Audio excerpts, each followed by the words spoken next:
చేసినటువంటి పరిస్థితిని మళ్ళీ చంద్రబాబు నాయుడు గారి యొక్క చిత్తశుద్ధి ఇక్కడ తేటతెల్లం అవుతుంది అధ్యక్ష.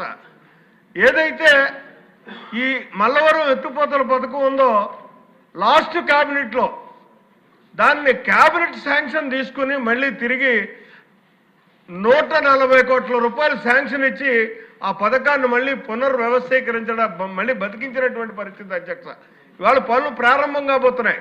9,000 ఎకరాలు కూడా మళ్ళీ సస్యంగా పండడానికి అవకాశం కల్పించేటటువంటి మరి అవకాశాన్ని ఆ మహనీయుడు మాకు కల్పించాడు అని చెప్పేసి ఈ సందర్భంగా చెప్పదలుచుకున్నాను. అంటే ఇక్కడ జగన్మోహన్ రెడ్డికి ఉన్నటువంటి మనస్తత్వం ఏంటి, చంద్రబాబుకు ఉన్నటువంటి మనస్తత్వం ఏంటి, ఏ ప్రాధాన్యత ఈ రాష్ట్రానికి అందివ్వగలిగితే ఈ రాష్ట్రం అభివృద్ధి చెందుతుంది అన్నది ఆలోచన ఉన్నటువంటి ఒక ముఖ్యమంత్రిగా పనిచేసేవాడు చంద్రబాబు నాయుడు గారు అయితే మరి తన స్వార్థం చూసుకోవడమో ఎదుటి వాడిని ఇబ్బంది పెట్టడమో ఏది చేయకుండా ఒక శాడిస్ట్ మనస్తత్వంతో వ్యవహరించేటటువంటి విధానంలో 5 సంవత్సరాల కాలాన్ని వృధా చేశాడు అధ్యక్ష ఇక్కడ జగన్మోహన్ రెడ్డి.